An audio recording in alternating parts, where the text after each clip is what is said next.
We have to accept the fact, the reality, that nothing is permanent in this world, only change. Kahit ayaw mong magbago, hindi mo pwedeng pigilan ang paggalaw ng kamay ng orasan. Nakikita natin kahit sa ating pagkatao, mga kababayan, nagbabago tayo. Kahit ayaw nating magbago, nagbabago pa rin. Ang itsura natin nagbabago over time. Pati pangangailangan natin.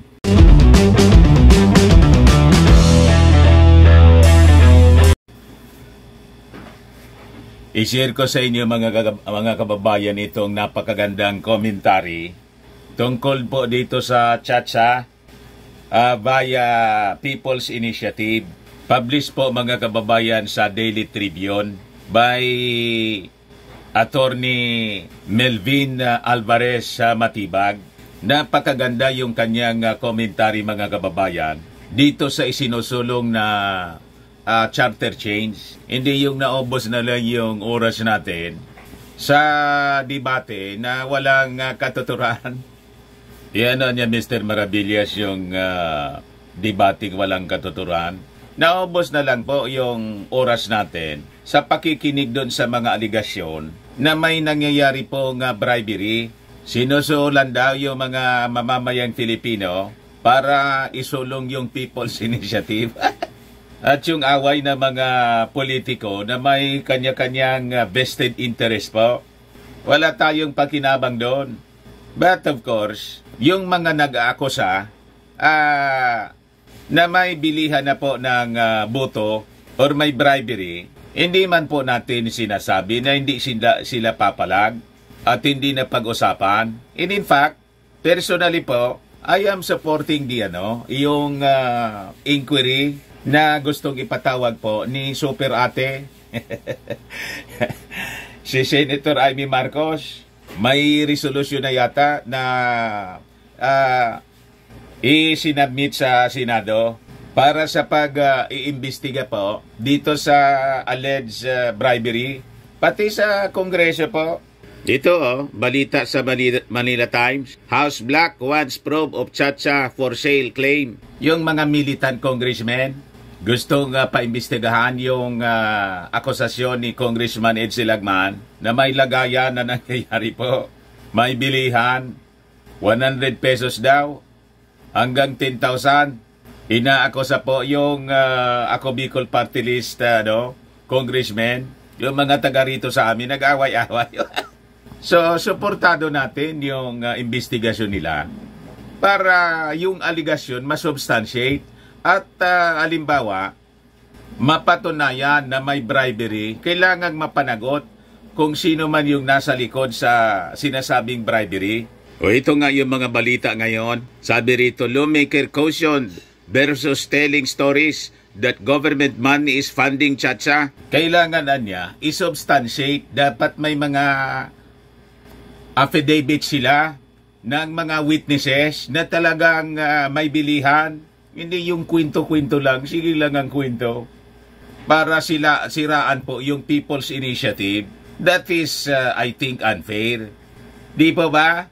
But before ko mga kababayan ibigay sa inyo yung commentary ng isang magaling na abogado para ma-educate po tayong lahat tungkol dito sa People's Initiative, yung Chacha po mismo.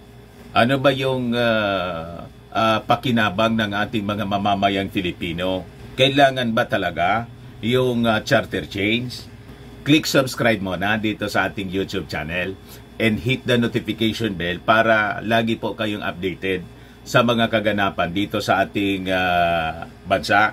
Lagi po ninyong isasubscribe yung mga hindi pa nakasubscribe sa ating mga channels po sa YouTube para malabanan po natin ang fake news ng mga dilawang DDS na gustong isabotahe ang progreso ng ating bansa. Like and share na rin po ninyo ng ating video. And huwag na rin po ninyo mga kababayan na skip yung ating mga commercial ads para tuloy-tuloy lang ang pag-unlad ng bagong Pilipinas. Sa mga naghanap ng malinis and spacious fitness gym, Pumunta lang po kayo sa aming Colossal Fitness Gym. We also offer Grab Car Rental with our brand new 2023 model ng Toyota Innova. Also accept booking for those who are planning to travel via PAL, Cebu Pacific and other airline companies, local and international, and bills payment for Meralco Bills, PLDT, etc. Kahit po saan kayo gustong mag-travel sa buong mundo, pwede na kayo po magpa-online booking sa aming office para makamura po kayo. Hindi lang sa eroplano, pati sa mga hotels. May Paymaya din po kami, may bayad center dito. Ang Colossal Fitness Gym is located at 3rd floor, Security Banca Building, Lanco Business Park, Legazpi City, Albay, Philippines. For inquiries, look for Jelon Maravillas, contact number 0966-802-0949. Lagi nang matao po dito sa amin. Ayos po mga kababayan, ayos na niya Mr. Maravillas. Ito po mga kababayan yung commentary ng isang magaling na abogado. I-share ko po sa inyo. Siya po si Attorney Melvin Alvarez Matibag. Columnist po siya mga kababayan sa Daily Tribune. Ang titulo ng kanyang commentary, Resolving Constitutional Ambiguity via People's Initiative. Napakaganda ng kanyang mga points mga kababayan. Tulad ng sinasabi natin sa mga previous videos na kailangan natin yung charter change kasi napakatagal na to, 36 years na po ang ating konstitusyon. At sa paglipas ng panahon po, hindi na akma sa pangangailangan ng ating mga mamamayan po at ng ating bansa. Lahat po nagbabago. Sabi nga natin po, life is a constant change. Hindi pwede pong hindi tayo gumalaw. Na tulad ng stagnant water, nakita ninyo yung tubig po na stagnant water, bumabaho po. Di ba? Nabubulok. Ganon. Kaya sabi ni Attorney Matibag po, I support niya the ongoing People's Initiative Campaign. Yung mga vested interest po, yung mga politikong yung kanilang sarili lang yung iniisip, hindi man yung kapakanan ng ating bansa. Sige lang po ang kontra. Ito yung sabi niya.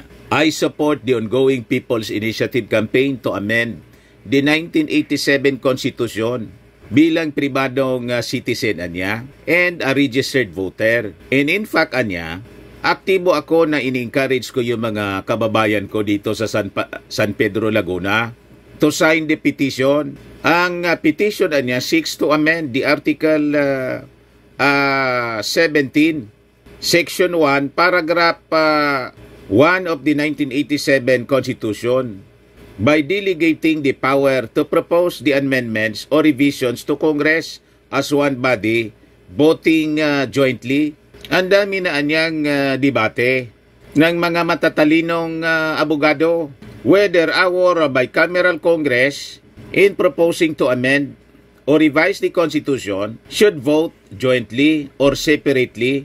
This ambiguity is an oversight of the framers nitong 1987 Constitution because the provision so to be amended now is silent. Yung Senado in-exploit itong ambiguity para i-frustrate yung mga attempts ng mga taga-House, yung mga congressmen to propose amendment to the Constitution na nagresulta na hindi na gumalaw yung document that has not evolved alongside our country's needs. Nabulok po. Hindi na gumagalaw. Yung mga proposed amendments, pagdating sa Senado, laging natitikbak po. If successful, the People's Initiative Campaign will end this ambiguity at magbubukas ito sa pinto ng constitutional reforms. Ito anyang ambiguity itself is an example of the 1987 Constitution not being a perfect document. Ang daming flaws ito. In fact, it was deliberated on for only 4 months by the 48-member Constitutional Commission appointed by then President Cory Aquino. Minadali lang po. Ibig sabihin, dahil minadali siya, hindi na pag-isipang mabuti ng mismong mga framers po nitong ating ng ating constitution po. So a review of the 1987 Constitution anya is long overdue at it has not evolved in 36 years. This is anya an abnormal situation considering international scholars found that national constitutions remained unamended on average for 19 years. This is so because societies and their needs evolve, making it impossible for a single document anya to remain perfectly relevant forever. In fact, anya, the US Constitution was amended 3 years after its ratification in 1788. It has undergone 27 amendments since then. Nakita ninyo? Kasi nga po, ang panahon at pangangailangan ng mga tao sa mundo nagbabago. Tama po mga kababayan? So sabi nga natin, dapat we have to accept the fact, the reality that nothing is permanent in this world, only change. Kahit ayaw mong magbago, hindi mo pwedeng pigilan ang paggalaw ng kamay ng orasan. Nakikita natin kahit sa ating pagkatao, mga kababayan, nagbabago tayo. Kahit ayaw nating magbago, nagbabago pa rin. Ang itsura natin nagbabago over time. Pati pangangailangan natin. Nung bata pa tayo, iba yung ating pangangailangan. Nang tayo ay nag-mature, iba yung ating pangangailangan. Nang tayo'y tumanda, iba naman yung ating pangangailangan.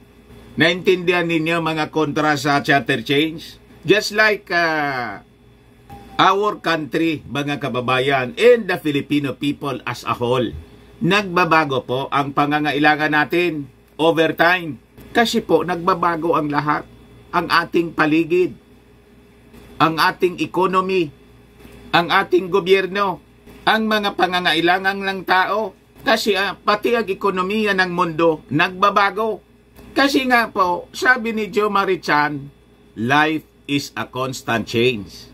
So sabi po ni Attorney Matibag, as I mentioned anya in my earlier article, itong mga restrictive economic provisions are among the 1987 Constitution many flaws, mga diferensya. Notably anya, the current limitations on foreign ownership have hindered the country's ability to fully capitalize on the benefits of globalization, international trade, and even world-class education. Kaya nga po tayo mga kababayan, kulilat sa PISA. At yung economy natin mga kababayan, malayong malayo sa first world countries. Hindi po tayo dapat na makontento sa kung anong meron tayo ngayon. Kasi yung pangangailangan ng tao ay a constant change din po. So for example, the Philippines lags behind other ASEAN countries in terms of foreign direct investments, and foreign investors have expressed reluctance to invest due to the Constitution's strict restrictions sa foreign ownership. Matagal na po ito na pinagdidiribatihan mga kababayan, na pupunta sa kung ano-anong pamumulitika. Yung oras ng discussion, nandun na lang sa bribery. Anya may namimigay ng 100 pesos. Di pa imbestigahan ninyo. Abulin niyo kung sino yung namimigay. Kasuhan ninyo ng bribery. Pero hindi dapat na dahil lang doon, hindi na natin pag-usapan itong napaka-importanting mga topics na dapat ma-discuss po para po maisulong natin yung charter change. Na lahat ng administrasyon nagsulong po ng charter change, hindi po matuloy-tuloy. Napupunta yung usapan po sa walang kakwenta-kwentang bagay. Di po ba? Mga kababayan, yung energy ninyo na mga legislators, mga congressmen, mga senador, dito ninyo itutok. Yun ang pag-usapan ninyo. Paano ba natin ma-improve yung ating konstitusyon na umakma sa ating mga pangangailangan? Sayang ng pasweldo namin sa inyo pag ganyan lang ang topic ninyo. A 2021 report by the World Bank indicated that relaxing foreign ownership restrictions could improve the country's attractiveness to foreign direct investments and facilitate technology transfer and knowledge sharing, ultimately leading to increased job opportunities and higher economic growth. In addition, a study by the Asian Development Bank found that allowing foreign ownership in certain industries could enhance competition in innovation, driving productivity and efficiency gains in the long run. Kaya po, sinusulog ito ng ating butihing Speaker of the House na si Speaker Martin Romualdez. Yung mga sinasabi ninyo, malayo man sa dapat na pag-usapan, mga duda man lang po ninyo na ang motibo ng Speaker ay para maging Prime Minister. Kasi niya, malayo na maging Presidente. Hindi nga po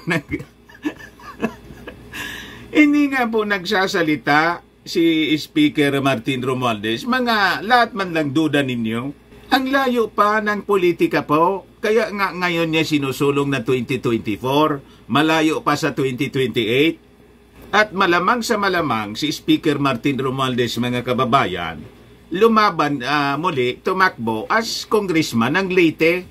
Hindi po sa kung ano-ano kasi yung duda ninyo. Lahat haka-haka, politika, wag na ninyo muna pag-usapan kasi yung politika. Pag-usapan natin, paano natin pagagandahin yung ating bansa, yung ating ekonomiya para gumanda ang kabuhayan ng mga mamamayang Filipino. Inahaluan kasi ninyo ng kung ano-anong pagduda at politika. Yun ang topic po sa social media ngayon.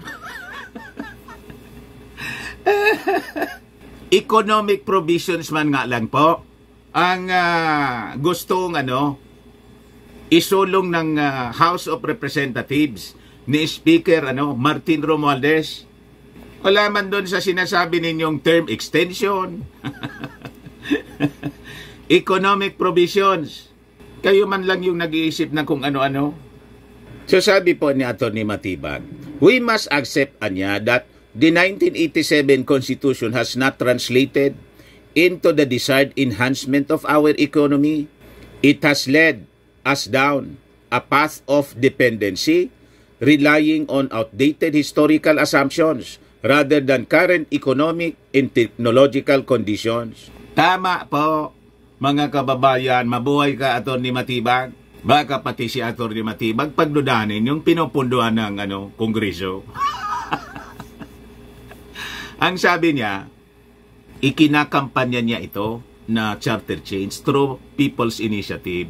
Kasi yung mga nauna, mga kababayan, pinatulog lang po sa Senado yung mga proposed amendments po, yung mga pagsulong ng charter change. So kailangan na po ang magdesisyon tayong mga mamamayang Filipino. Anyway, yung mga framers po ng 1987 Constitution mismo, sila yung naglagay ng pangatlong pamamaraan. Ito na nga po, sa pag-amend ng Constitution, yung People's Initiative.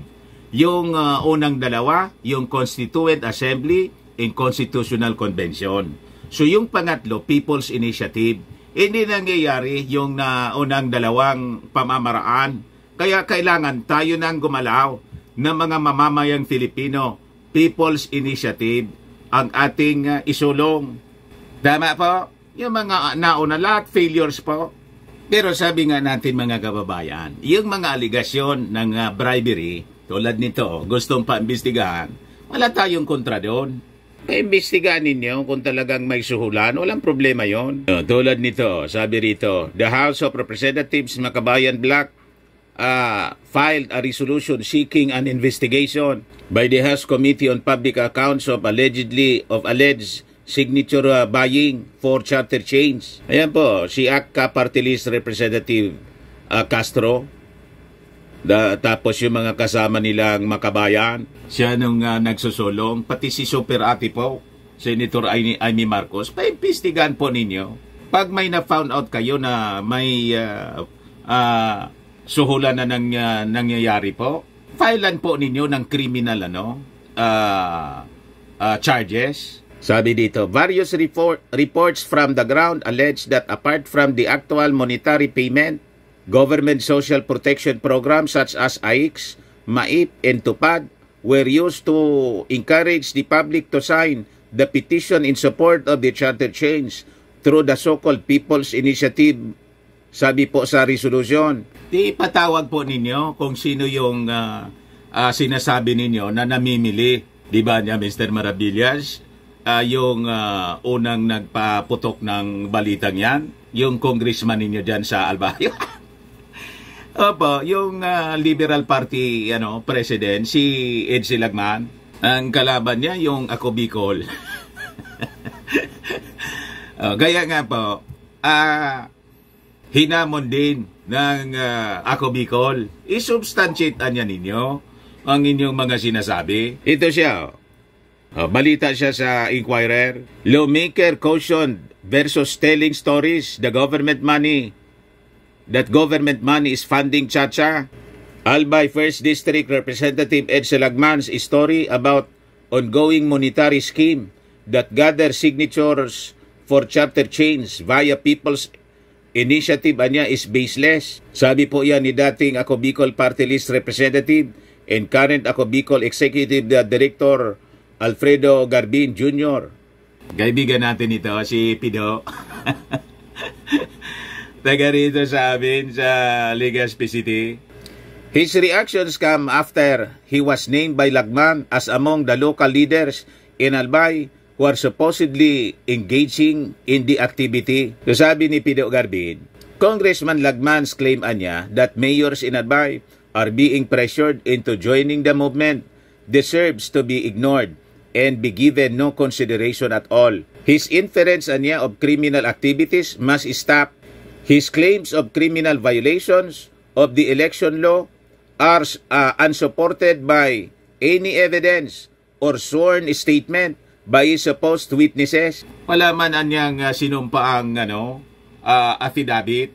Tama po, hindi dapat sige lang ang daldal sa mainstream media. Kailangan suportado po ng mga affidavit para kung talagang may ebidensya po sila, i-file agad yung kaso para yung husgado yung mag-resolve at papanugutin kung sino man yung sinasabing namimili. Binabayaran, mga kababayan. Di makasuhan yung nagbayad ng pera at saka yung tumanggap. Lagman earlier said local officials in his province were summoned for a meeting on Chacha. He added local leaders were given funds to support the campaign to amend the 1987 Constitution. Lagman pointed out the money distributed came from the public coffers. I-substantiate niya na galing sa kumobra, galing sa gobyerno. I-document niya lahat sinong mga local officials ang tumanggap ng pera at sinong mga butante. Di ba na nakapirma sila? Kung may makuha silang mga pirma, kasi signature campaign. Yung mga tumanggap ng pera, o di habulin natin. So sabi rito, Garbin cautioned Lagman that he might sue the lawmaker if he continues to throw accusations against him. Ayan. Magkakasuwa na po, mga kababayan. Magpa-file niya kami ng asunto sa inyo pag patuloy kayo na magsasabi ng ganyan. This is a peaceful movement, but I caution him from further dragging down the names of those who do not subscribe to his views, lest he open himself up to criminal charges. At the top of my mind is cyber libel, he warned. In response, Lagman issued a short message. I will just see him at the Supreme Court. Siguro mga kababayan, doon sa Supreme Court kasi kukontrahin niya itong sa Supreme Court na itong People's Initiative. Pero yung challenge mga kababayan ni dating Congressman Pido Garbin, i-substantiate niya sino yung nagbayad, specifically i-file niya ng kaso. Sino yung tumanggap ng bayad? Pag hindi, magpa-file sila. Yung Ako Bicol Party List Congressman, magpa-file sila ng asuntong cyber libel laban kay Congressman Ed Silagman. Ganon mga kababayan, kainit yung issue sa Chatsa. Nawala na doon ang discussion, mga kababayan, sa dapat na pag-usapan. Bakit ba kailangan na amindahan yung ating konstitusyon? Dapat doon po yung focus ng discussion na divert po sa kung ano-anong issue. Nandun na sa suhulan. At yung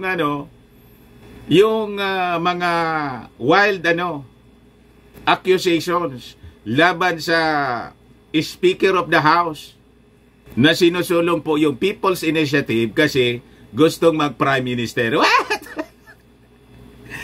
Napakalayo mga kababayan ng kwento ninyo.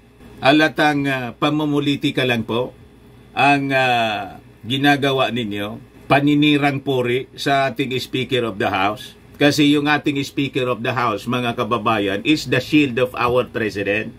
Dami kasing nag-iisip ng masama sa ating Pangulo. Gusto alagad na palitan yung ating Pangulo. Di ba? At hindi lang gustong palitan yung ating Pangulo. Pati si Martin Romualdez, pinagsisilusan agad-agad mga kababayan. Ikaw anya kasi Mr. Maravillas yung punot dulo niyan. Flinote mo anya the possibility ni Martin Romualdez na maging successor ng ating Pangulo sa 2028. Joke ko man lang po yon. Wala man tayong inside story. Sinasabi lang natin na it is a good material, mga kababayan, for 2028 presidential election. In case po na mag-decide si Martin Romualdez. Pero wala pong sinasabi si Martin, ni kampo niya po. Wala po. Kasi nga po, malayo pa man po ang politika. Kailangan mo na ayusin yung mga dapat ayusin sa ating bansa.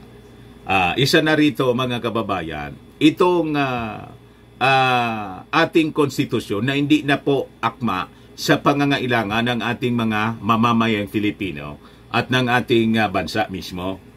Tama po? Ayan man lang po mga kababayan yung ating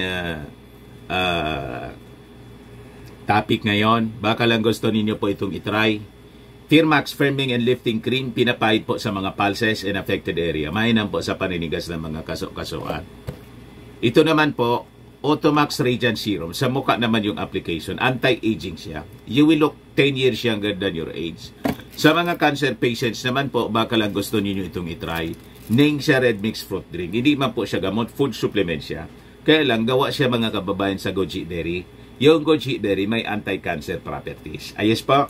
O yung mga inquiries ninyo, dumiretso na lang kayo sa aming messenger sa Facebook para masagot namin agad. Ako po si Dante Maravillas. Bye-bye. God bless.